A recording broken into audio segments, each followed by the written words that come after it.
Out करना है। Acceleration of system एक लाइन में कैसे फाइंड आउट कर सकते हैं? तेज तरार बोला करो। एक लाइन में कैसे फाइंड आउट कर सकते हैं? Acceleration of the system will be equal to driving force minus opposing force divided by total mass of the system. Driving force जो सिस्टम को ड्राइव कर रहा है, चला रहा है, कौन सा फोर्स होगा? वो m1g होगा, m1g होगा, राइट। अपोजिंग फोर्स कोई है नहीं क्योंकि कोएफिशिएंट ऑफ फ्रिक्शन 0 है। यहाँ पे जो फ्रिक्शन रेजिस्टेंस होगा फ्रिक्शन फोर्स से कितना होगा? 0 होगा। मतलब कोई अपोजिंग फोर्स है ही नहीं। टोटल मास सिस्टम पे कितना है? m1 प्लस m2, तो कितना हो जाएगा?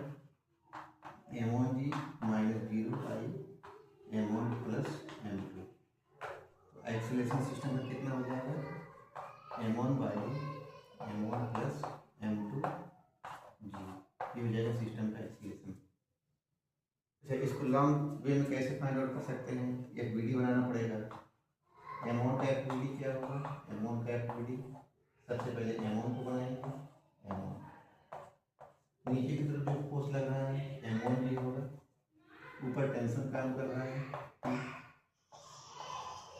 ऊपर टेंशन लग रहा है। सिस्टम नीचे की तरफ जा रहा है तो एक्सीलरेशन ए होगा। इसका मतलब m1g will be greater than t।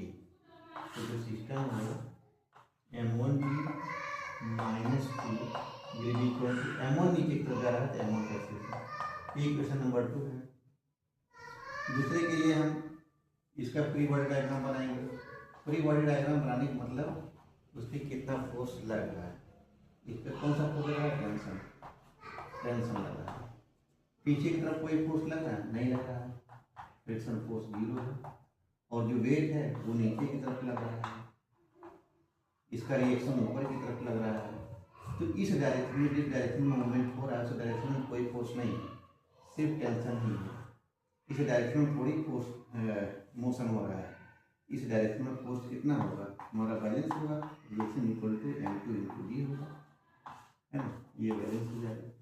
मेरे को इस डायरेक्शन में फोर्स चाहिए ना, इस डायरेक्शन में मोशन हो रहा है तो इस डायरेक्शन में कौन सा फोर्स लग रहा है?